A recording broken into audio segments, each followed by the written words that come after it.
औज़ुबिल्लाहिमिनश्शैतानिर्रजीम बिस्मिल्लाहिर्रहमानिर्रहीम अस्सलाम वालेकुम। बच्चों, मैं उम्मीद कर रहा हूँ कि आप सब लोग बिल्कुल खैरियत से हैं और आप सबको वेलकम एक मरतबा फिर ऑनलाइन क्लासेस में। स्टूडेंट्स, फ्रेश ग्रुप का स्टार्ट किया गया एम कैट और ई कैट ऑनलाइन क्लासेस के लिए स्टार्ट के कुछ वीडियो लेक्चर्स डेमो के तौर पर यूट्यूब चैनल पर मौजूद रहेंगे। इसके बाद जो रिसर्च स्टूडेंट्स हैं उन्हें गूगल ड्राइव का एक्सेस दिया जा चुका है और उस गूगल ड्राइव पर उनके पास MCQs और वीडियोस ऑटोमेटिकली आना स्टार्ट हो जाएंगी। आज की क्लास में शेड्यूल के मुताबिक हम फिजिक्स स्टार्ट कर रहे हैं और फिजिक्स में हम चैप्टर नंबर 1 शुरू कर रहे हैं। अगर आप में से कोई इस वीडियो डेमो लेक्चर को देख रहा है और एडमिशन लेना चाहता है तो 0333224331 पर रब्ता कर सकता है। बेटा, पूरी पैकेज की फीस 4000 रुपीज़ है। इस 4000 रुपीज़ में आपको तमाम चैप्टर वाइज टेस्ट मिलेंगे। अगर आप ओरिएंटेशन वीडियो देखना चाहें तो आप 0333224331 पे मैसेज करके ओरिएंटेशन वीडियो भी देख सकते हैं। तो शुरू करते हैं भाई चैप्टर नंबर 1। और एप्टीट्यूड में जब आप पढ़ रहे होते हैं तो किस तरह से पढ़ना होगा, किताब रीडिंग आप पर लाजिम है। मेरे पास इस वक्त यहाँ बुक भी मौजूद है जिसको मैं अभी थोड़ी देर बाद आपके सामने ले आऊँगा और इसमें से आपको पढ़ाना शुरू कर दूंगा चूँकि पेपर में हमें किताब रीडिंग करना लाजिम है।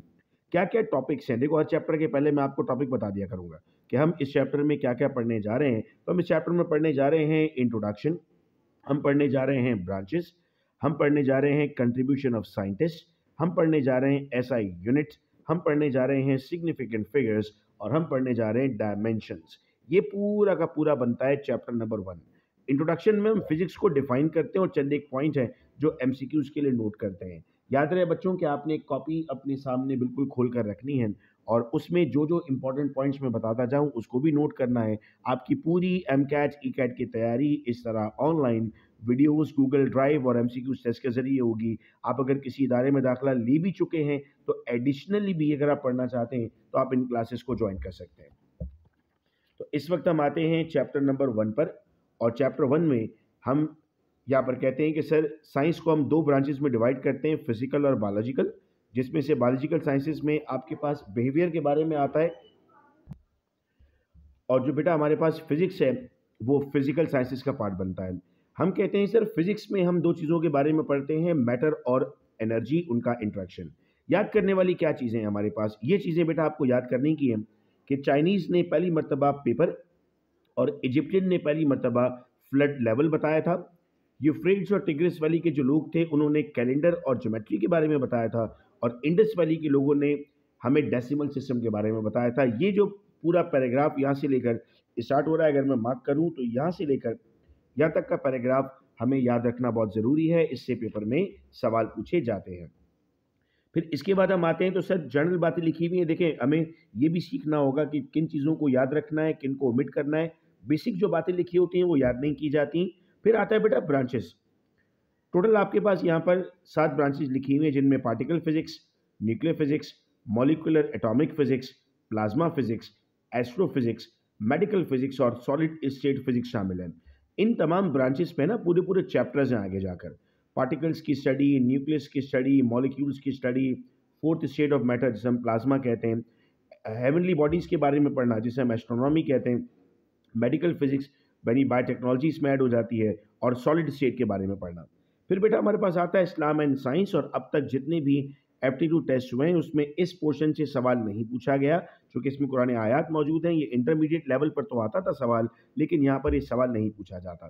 फिर इसके बाद कंट्रीब्यूशन, इस पर सवाल आता है कंट्रीब्यूशन में किसने क्या किया था। तो हम कहते हैं inspired by the Quranic verses and teachings of holy prophet Mohammad सल्लल्लाहु अलैहि वसल्लम, the Muslims translated the ancient book and initiated the original search at the end of 19th century. यानी मुसलमानों ने अब पढ़ना शुरू किया चूँकि कुरान मजीद फुरकान हमीद में जो पहला लफ्ज़ नबी करीम सल्लल्लाहु अलैहि वसल्लम पर नाजिल भी हुआ था वो था पढ़, इक़रा बिस्मि रब्बिकल लज़ी खलक़।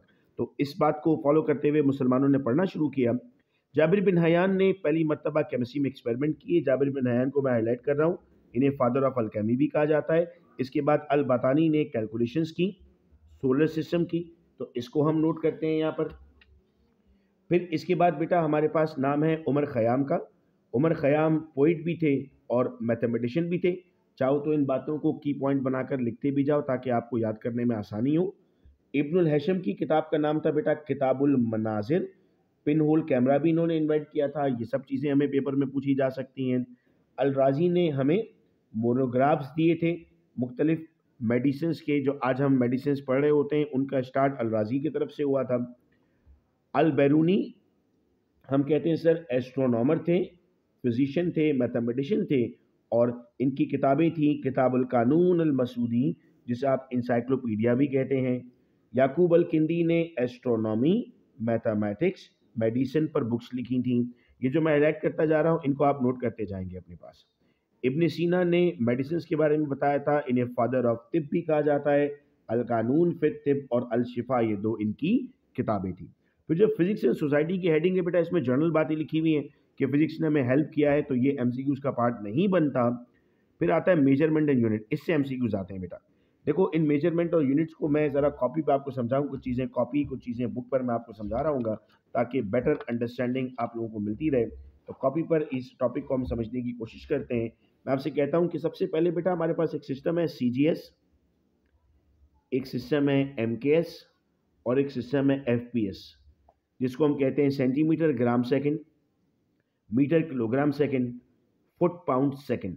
ये जो आपके पास यूनिट्स बने हुए हैं, ये हर मुल्क में अलग फॉलो हो रहे थे। तो हमने कहा 1960s में एक ऐसा ही सिस्टम बनाते हैं, सिस्टम इंटरनेशनल, जिसमें टोटल आपके पास 7 फिजिकल क्वांटिटीज थी, जिनको आपने बेसिक का नाम दिया, और बकिया आपके पास ड्राइव क्वांटिटीज थी जो उनसे मिलकर बनी थी। तो आपको अब 7 फिजिकल क्वांटिटी पता होनी चाहिए और कुछ ड्राइव क्वांटिटीज पता होनी चाहिए। अब आइए ज़रा बुक की तरफ दोबारा लेके जाता हूँ आपको। अच्छा, जो रिसर्च स्टूडेंट्स हैं उन्हें इस चैप्टर के एमसीक्यूज मिलेंगे प्रैक्टिस के लिए, जो टाइम टेबल में हमारे पास मौजूद था वो एमसीक्यूज पास पेपर्स में से होंगे, और उनमें जो नहीं समझ में आ रहा होगा उनको फिर हम डिस्कस कर रहे होंगे। तो सीजीएस आया बेटा आपके पास, फिर एफपीएस सिस्टम आता है, फिर एमकेएस आता है। इसके बाद आपके पास 1960s में जो सिस्टम प्रेजेंट किया गया, उसको हमने नाम दिया एसआई सिस्टम, जिसमें टाइम का यूनिट था सेकेंड, करंट का यूनिट था एम्पियर, टेम्परेचर का यूनिट था केल्विन, इंटेंसिटी का यूनिट था कैंडेला, अमाउंट ऑफ सब्सटेंस का यूनिट था मोल। ये बेसिक यूनिट्स थे जो आपको याद रखने थे। इसके बाद बहुत इंपॉर्टेंट टॉपिक आता है इसमें डायमेंशन। आइए उसको शुरू करते हैं। डायमेंशन में हम 3 डायमेंशंस पढ़ेंगे, और ये भी मुझे कॉपी में समझाना होगा, ये टॉपिक भी मैं आपको कॉपी में समझाऊं कि डायमेंशन में हमारे पास बेटा 3 बेसिक चीज़ें हमने पढ़नी है, एम, एल और टी, जिसमें हम एम इस्तेमाल करेंगे मास के लिए, एल इस्तेमाल करेंगे लेंथ के लिए, और टी इस्तेमाल करेंगे टाइम के लिए। हमें कोई भी फॉर्मूला दिया जाएगा और उस फॉर्मूला की डायमेंशन मालूम करनी होगी। सपोज कीजिए मुझे कहा जाता है कि आप फोर्स की डायमेंशन मालूम करके बताएं, तो मुझे सबसे पहले उसका फॉर्मूला पता होना चाहिए। एम ए मतलब kilogram metre per second square. Kilogram का मतलब है मास, तो लिखेंगे कैपिटल एम, फिर एल, और फिर टी स्क्वायर। क्योंकि एस मतलब टाइम है, एल मतलब लेंथ है। इसको मैं दूसरे तरीके से भी लिख सकता हूं, एम एल टी माइनस 2। अगर मैं आपको कहता मुझे वर्क डन की मालूम करके बताएं, तो एफ डॉट डी है। एफ मतलब एम ए डी हो गया, एम मतलब किलोग्राम। उम्मीद कर रहा हूं कि मेरी बात समझ में आ रही है आप सब लोगों को। और वीडियो का फ़ायदा ये है कि आप इसको पॉज करके दोबारा देख सकते हैं, और कुछ ना समझ में आए तो मुझसे व्हाट्सएप पर पूछ सकते हैं। Kilogram metre per second square dot metre, सही है बेटा। ये हो गया एम, ये हो गया एल, ये हो गया टी स्क्वायर, ये हो गया एल। एल और एल मल्टीप्लाई हुआ तो क्या बना, L square upon T square. ठीक है, एक तो इस तरह हो सकता है बेटा कि आपको डायमेंशन पूछी जाए। याद रखना बेटा कि नंबर्स की कोई डायमेंशन नहीं होती, इसको जरूर याद रखना, point number 1। Point number 2, dimensions को आप ऐड और सब्सट्रैक्ट नहीं करेंगे। ये मैंने क्या बात बताई, अभी आपको समझ में आएगी जब मैं आपको ये बताऊंगा कि हमें कोई भी इक्वेशन जब दी जाती है तो उसमें ये देखना होता है कि वो इक्वेशन डायमेंशनली करेक्ट है या नहीं है। तो वो हम कैसे देखते हैं कि इक्वेशन डायमेंशनली करेक्ट है या नहीं है। सपोज कीजिए एक इक्वेशन है मेरे पास, V F is equal to V I plus A T.